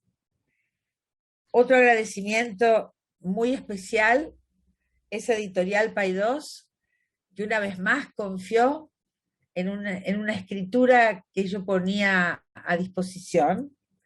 Bueno, particularmente a Martín Sivak, gerente editorial, en el momento que el libro se presentó allí, y a Ana Ojeda, editora, que se ha puesto el libro al hombro con militancia feminista y no ha cejado y ha estado disponible para todas las idas y venidas que he dado. Le agradezco muy, muy especialmente a ella, lo mismo que al equipo de preproducción, que hubo que corregir y venía una copia y la otra, y no cejaron y todo lo hicieron con un gran profesionalismo. Y qué decir del equipo de arte, que es el responsable del objeto libro, de esa tapa, de ese verde, del pañuelo verde, de esos ojitos que miran con sospecha al señor Freud. En fin, esa tapa ha sido un logro inmenso y ha sido hecha con un entusiasmo enorme del equipo de arte, al que agradezco también. Y sin duda ya con el libro en la calle, el equipo de prensa, publicidad y marketing, redes, que han estado también al pie del cañón.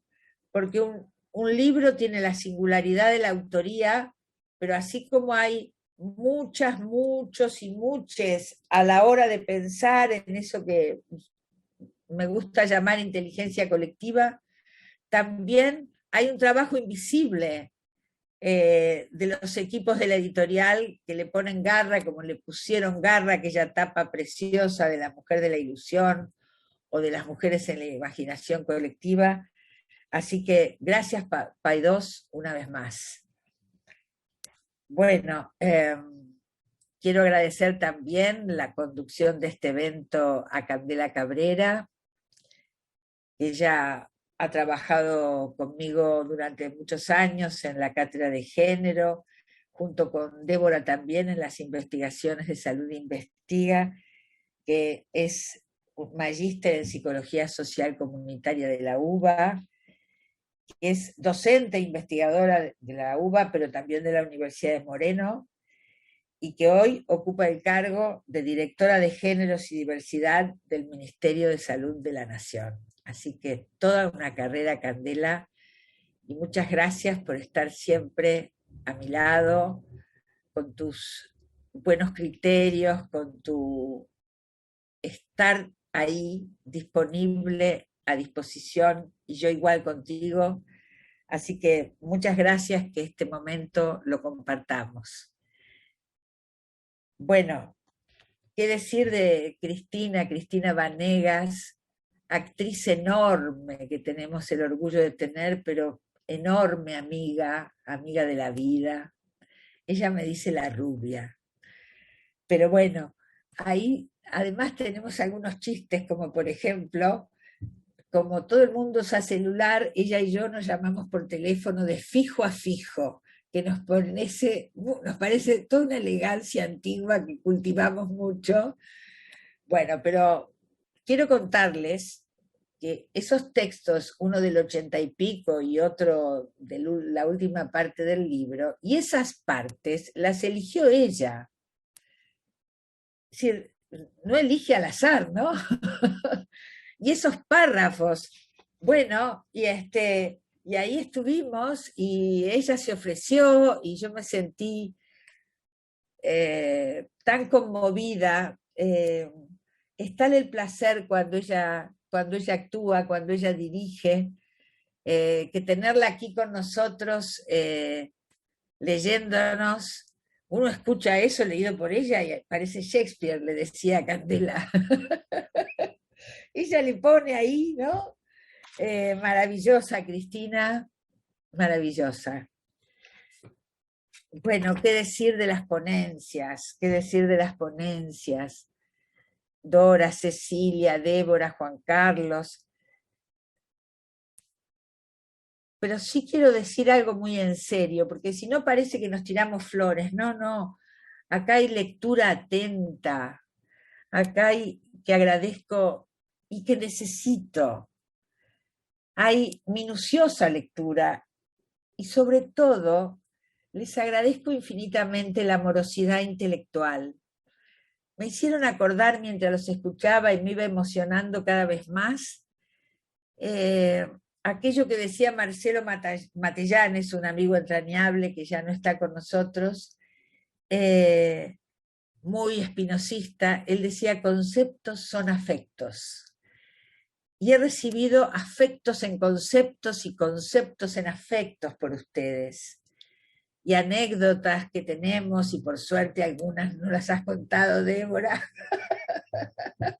Eligió bien las más presentables. Pero bueno, yo cuento cosas en el libro, que la llamo por teléfono, ¿no? Y le digo: ¿te parece que estamos haciendo ya el psicoanálisis hipopatriarcal? Pero claro, Anita, me dice. Bueno, entonces yo avanzo por donde ella abre. Cecilia querida,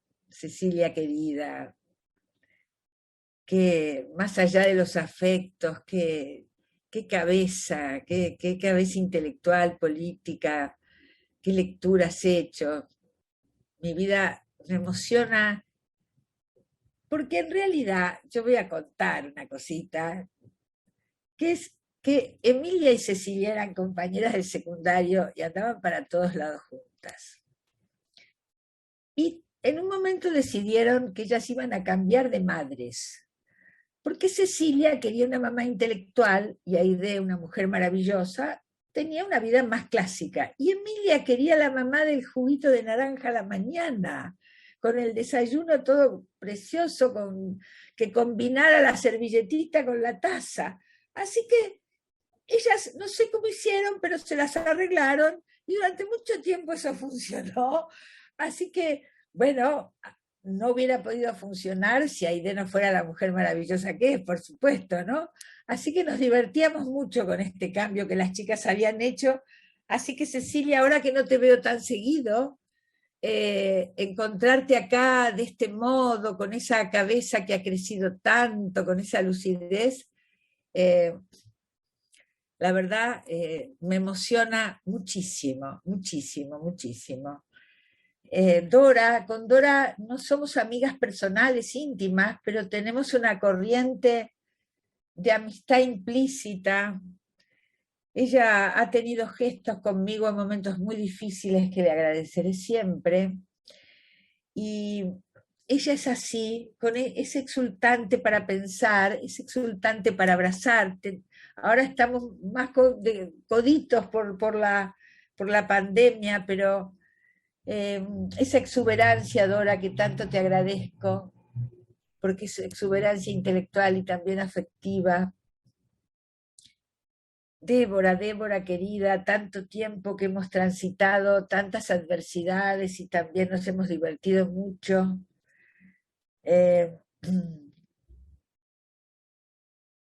Vos hablás de cosas que has aprendido conmigo, no diría de mí, que has aprendido conmigo, y yo te agradezco que las señales, porque yo no tengo registro. Yo voy por la vida haciendo lo que hago, y no tengo mucha dimensión si tal o cual cosa tiene un gran valor o es algo intrascendente.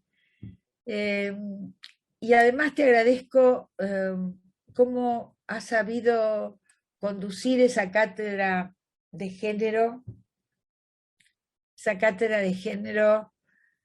que fundamos hace tanto tiempo y que yo pensaba que a los 5, 6, 8 años iba a estar todo transversalizado en todas las materias de la facultad y había que cerrar la cátedra de género. Bueno, un grave error diagnóstico, pero esa cátedra se sostuvo todos estos años también, porque ahí se armó una colectiva, dirían las chicas, una colectiva que es de fierro. Y yo veo, ahora cuando voy de visita, una vez o dos al año, y las veo con ese entusiasmo, con ese poner para adelante todo, y digo, qué bueno, que no fue al cohete tanta adversidad que tuvimos que aguantar en esta universidad, ¿no? Valió la pena, creo que ha valido la pena. Y Juan Carlos, también con Juan Carlos no somos amigos íntimos, amigos personales, pero siempre tenemos como complicidades intelectuales, ¿no? A veces estamos en alguna actividad y sabemos qué está pensando el otro, o cuando leemos un libro del otro tenemos ahí, y además es tan agradable ir a comer a lo de Silvia y Juan Carlos, es un placer, comparto con ellos el placer de anfitrionar. A mí también me gusta mucho recibir a los amigos a comer. Bueno, ya volveremos a hacer todas esas cosas, ahora está muy interrumpida, pero Juan Carlos, te agradezco también esta lectura tan minuciosa. Siempre es un placer escucharte en las presentaciones de libros, porque el libro toma un plus cuando Juan Carlos lo agarra, ¿no? Y también ha tenido su plus. Yo espero no defraudar, por supuesto, a tanta palabra de amorosidad. Yo no, con todo lo que han dicho, solo puedo decir gracias, gracias, gracias, gracias, gracias, gracias, gracias. Pero como no puedo con mi genio, una cosita voy a decir, chiquita, chiquita. El libro empieza con un epígrafe de Nietzsche, retomado por Deleuze, que tiene 3 frases. La filosofía del porvenir solo crea a fuerza de recordar algo que fue esencialmente olvidado. La segunda frase es la unidad del pensamiento y la vida. Y la tercera, no es ni histórica ni eterna, debe ser intempestiva, siempre intempestiva. Y pensé 2 o 3 cositas en relación a esta frase, que cuando la puse de epígrafe al principio del libro,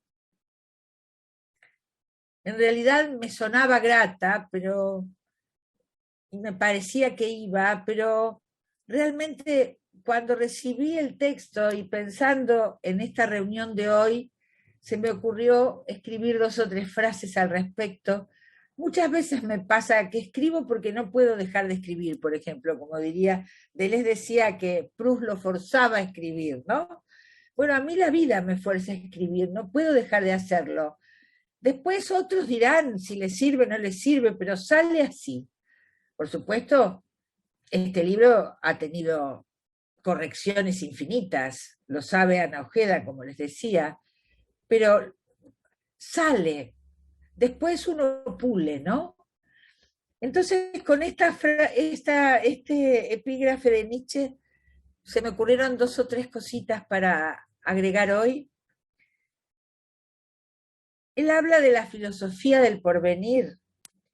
Bueno, yo podría decir que un psicoanálisis con porvenir es aquel que puede recordar lo esencialmente olvidado, aquello omitido, silenciado, sus lapsus, de ahí lo del título, es decir, poner en palabras, construir nuevo pensamiento, nuevos dispositivos clínicos. De allí que hoy decimos, como dice Débora, estamos haciendo un psicoanálisis post-patriarcal, post-heteronormativo, ¿no? Todos los post que podamos poner. Respecto de la segunda frase, es la unidad del pensamiento y la vida. Y esto especialmente para las más jóvenes. Por eso, repensar el psicoanálisis, estar feminista, es repensar, repensar y repensar nuestras propias vidas. Volviendo a la frase que dice, no es ni histórica ni eterna, debe ser intempestiva, siempre intempestiva.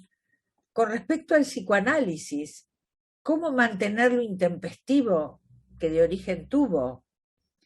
Sostener su radicalidad es sostenerlo como pensamiento inacabado, nunca completo. Abierto a escuchar existenciarios que están hoy transitando en los bordes del agotamiento de la episteme moderna de la diferencia hacia una episteme de las multiplicidades. O sea, inacabado, abierto a pensar sus impensados, robándole la idea al Luró que Juan Carlos mencionaba. ¿Qué serían sus impensados? ¿Qué serían sus lapsus? Bueno, su inconsciente, metafóricamente dicho, por supuesto. El psicoanálisis tiene que pensar su inconsciente, que es la episteme moderna de la diferencia igual-desigual. ¿Y cómo pensar? ¿Cómo hacer feminismos que sean intempestivos, siempre intempestivos? Es decir, feminismos con porvenir.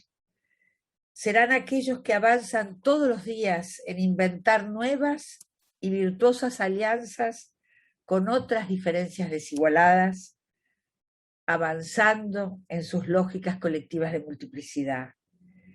En realidad no es un tema menor. Su propia persistencia y efectividad está en juego en ello.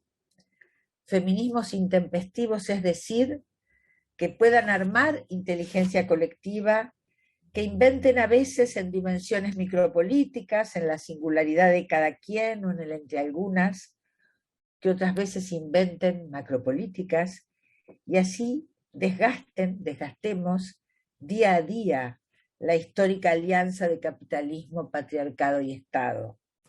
Y así inventemos día a día nuevos modos de lo común y allí existenciarios más libres. Bueno, esto es lo que se me ocurrió decirles hoy. Les agradezco muchísimo, muchísimo. Me voy con... Ahora, por supuesto, quiero volver a escuchar todo, sacarle el jugo a todo lo que han pensado, lo que han dicho, y lamento tanto que no pueda ser presencial y que después no nos vayamos a casa de fiestón, pero bueno, ya lo haremos, ya lo haremos. Mientras tanto, el Zoom no es poco, el Zoom no es poco.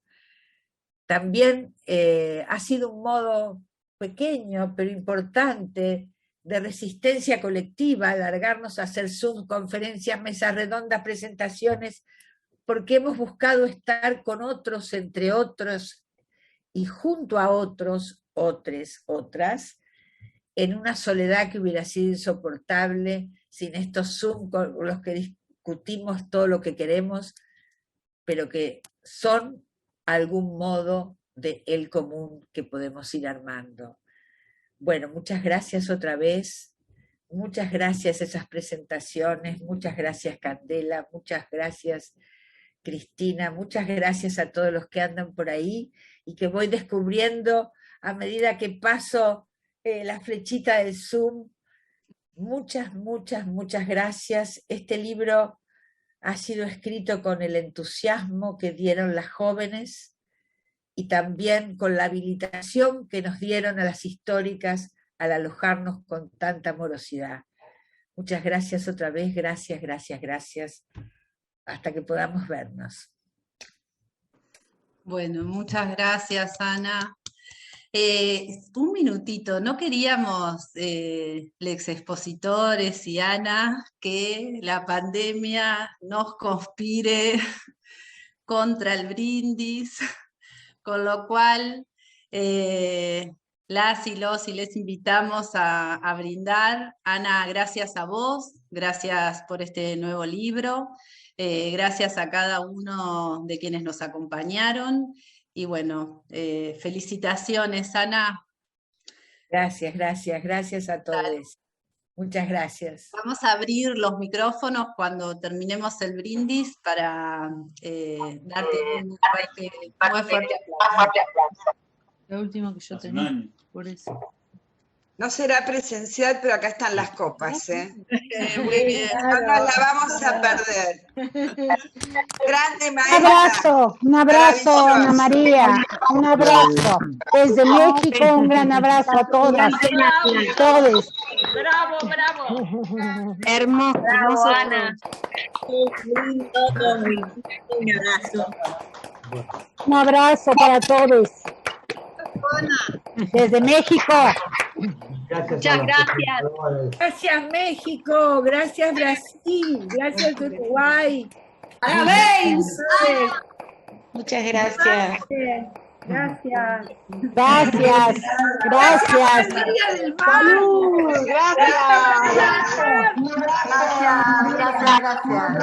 Gracias. Salud.